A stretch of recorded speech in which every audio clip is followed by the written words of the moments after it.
কেউ আপনাকে ধোঁকা দিলে তার জন্য দোয়া করুন, কারণ সে আপনাকে জিতিয়ে দিয়েছে, আপনাকে ঠকায় নেই। এই পৃথিবীতে অনেক মানুষ আছে মানুষকে ঠকায়, আবার অনেকে আছে যদি ঠকে যায় মানুষের থেকে কষ্ট পায়, মানুষের থেকে কোনো কিছু লস করে ফেলে, খুব বেশি ডিপ্রেশনে চলে যায়, খুব বেশি আপসেট হয়ে যায়। তাদেরকে বলছি আপনি তার জন্য দোয়া করেন বরঞ্চ, কারণ সে আপনাকে জিতিয়ে দিয়েছে। এটা দুইটা সাইড আছে। একটা হচ্ছে কোনো ছেলে কোনো মেয়েকে যদি ধোঁকা দেয়, বা কোনো মেয়ে কোনো ছেলেকে ধোঁকা দিয়েছে, কোনো অবস্থাতেই কষ্ট দিয়ে চলে গিয়েছে, ভিতরটা সারখার করে দিয়ে চলে গিয়েছে, তাকে হচ্ছে দেওয়া কথাগুলি না রেখে চলে গিয়েছে আরেকজনের সঙ্গে, তাকে আপনার বলা উচিত যে আলহামদুলিল্লাহ, তার জন্য আরও দোয়া করবেন, কারণ সে আপনাকে জিতিয়েছে। এটা কারণ হচ্ছে কি, আল্লাহ তাআলা বলছে আমার বান্দাবান্দি শোনো, কেউ যদি তোমাকে ধোঁকা দিয়ে চলে যায়, কেউ যদি তোমাকে কষ্ট দিয়ে চলে যায়, মন খারাপ করো না, কারণ ভালো মন্দ সব কিছু আমার পক্ষ থেকে ডিসাইড হয়। এটা তোমার জন্য লেখা ছিল, এটা তোমার ভাগ্যে ছিল, তার জন্য এটা হয়েছে।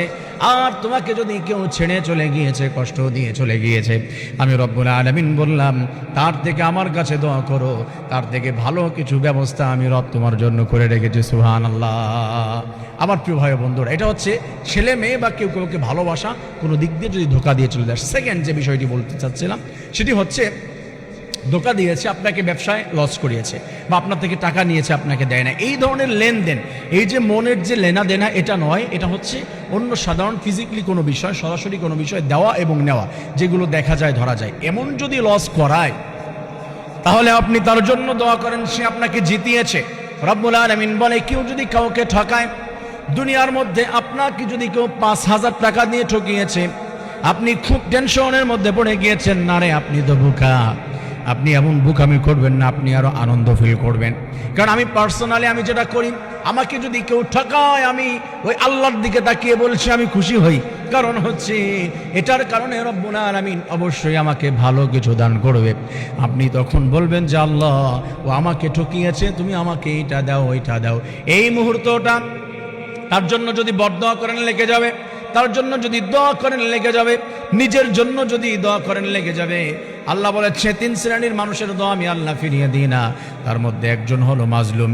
কেউ কাউকে ঠকালে ওই যে ঠকে সে তখন মাজলুম হয়ে যায়, আর আল্লাহ তাআলার সামনে যতগুলি দরখাস্ত জানিয়ে দেয় রব্বুল আলামিন তখন সবগুলো কবুল করে নেয়। সুবহানাল্লাহ। আর আল্লাহ তাআলা বলেছেন দোয়া না করলেও কেউ যদি ঠকে, মাজলুম হয়ে যায়, যেটা দিয়ে ঠকেছে আমি আল্লাহ দুনিয়ার মধ্যে তার থেকে আরো 10 গুণ তাকে দান করে দেই। হাশরের ময়দানের সিচুয়েশনটা কেমন হবে? সেই সময় দুইজনকে পাশাপাশি দাঁড় করিয়ে দেওয়া হবে, যে ঠকেছে আর যে ঠকিয়েছে। যে ঠকেছে তাকে বলবে তার থেকে তুমি বদলা নিয়ে নাও, তুমি কি চাও? সে বলে যে আল্লাহ, আমি তো দুনিয়া থেকে আমাকে টাকা ঠকিয়েছিল, ফ্ল্যাট ঠকিয়েছিল, চাকরি ঠকিয়েছিল, আজকে তো এইগুলা নিয়ে কোনো লাভ হবে না। আল্লাহ বলেন তুমি কি নিতে চাও? ওই যে তার কাছে আমি কিছু আমল দেখতে পাচ্ছি, এইগুলা দিয়ে দিক। আল্লাহ বলে আজকে তোমার আমলগুলো তাকে দিয়ে দাও, কারণ তুমি ঠকিয়েছিলা। রব্বুল আলামিন বলবেন দিয়ে দাও, মানে দিতেই হবে। আর যখন আমলগুলা যদি না থাকে তার কাছে, তখন সে বলবে যে আল্লাহ, আমাকে ঠকিয়েছিল, আমার গুনাহগুলো আজকে দিয়ে দিতে চাই, আজকে তোমার তার গুনাহগুলো নিয়ে নিতে হবে। তার মানে দুনিয়াতে কেউ কাউকে, কোনো ছেলে কোনো মেয়েকে, কোনো মেয়ে কোনো ছেলেকে, বা কেউ কাউকে টাকা পয়সা বা যে কোনো দিক দিয়ে যদি ঠকায়, আপনি দোয়া করুন, আলহামদুলিল্লাহ পড়ুন, আপনাকে সে জিতিয়েছে। হাশরের ময়দানে রব্বুল আলামিন তাকে ঠকাবে এবং আপনাকে জিতিয়ে দিবে। সুবহানাল্লাহ। আমার প্রিয় ভাই বন্ধুরা, বিষয়টি বুঝতে পেরেছেন? কেউ ঠকালে ডোন্ট বি আপসেট, আপনি মন খারাপ করবেন না, আপনি তখন আল্লাহ তাআলার কাছে দোয়া করেন এবং তার জন্য পারলে দোয়া করেন, কারণ সে অচিরেই ঠকবে, অচিরেই বিপদে পড়বে। আল্লাহ তাআলা আমাদের সবাইকে, কাউকে যেন কেউ না ঠকায়, কাউকে যেন কেউ ক্ষতির মধ্যে ফেলে না দেয়, এজন্য আমাদের সেই মর্মে সবার ভালোবাসা, সম্প্রীতি এইগুলো টিকিয়ে রেখে যেন আমরা চলতে পারি। রব্বুল আলামিন আমাদেরকে সেই তৌফিক দান করুন। আমিন।